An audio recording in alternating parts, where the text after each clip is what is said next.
second graders, we're going to be painting with our black lights today. And blacklight is a really cool light that shows different colors and a different light spectrum that we can't normally see with our naked eye. And if you look at your teeth and your eyes and your neighbor's teeth and eyes, you'll see that they look sort of this ultraviolet, this ultra purple. Really white stuff like white paper really shows up nice and bright also. What we're going to do is we're going to be painting skeletons on our black lights, and I have for you fluorescent paint, and fluorescent paint reacts really strongly to the black light. It shows up, it almost glows if you look at that.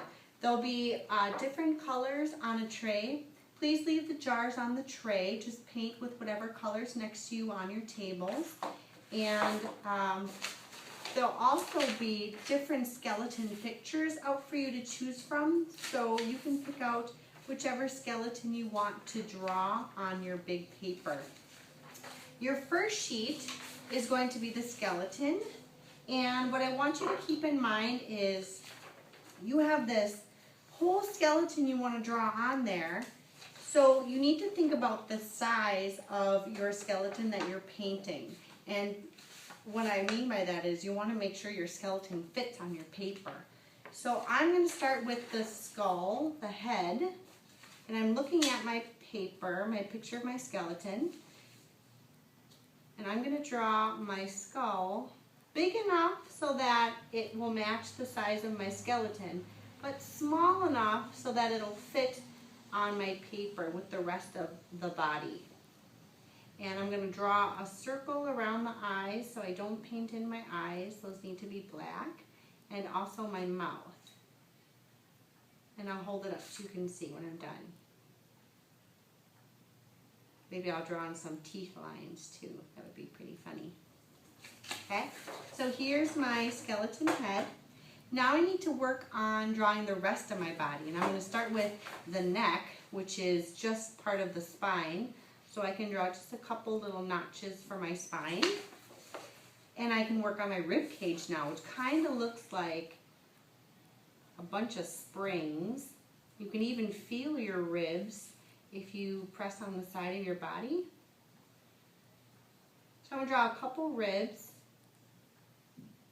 And I'm also going to draw my chest bone. Okay, so I have a couple ribs here. Next is my hip bone, which to me looks like a great big butterfly. So I'm going to draw that underneath my rib cage, and that is solid bone. So I'm going to color that all in with my fluorescent paint.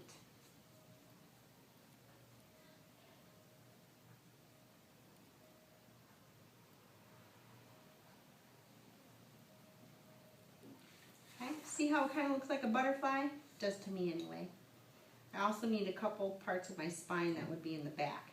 Now I can work on my legs, and the top part of your leg, your femur, is really long and really strong, and that's just a single bone. So I'm going to draw that first.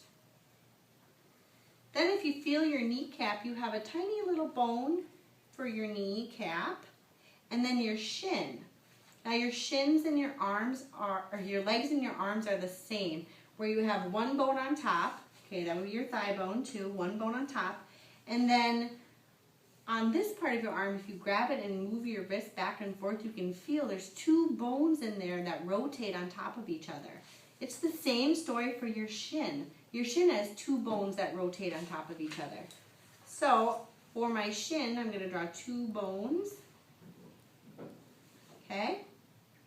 And since my arms are the same, I can do that up here. Here's my top of my arm, my elbow, and then those two bones that rotate on top of each other.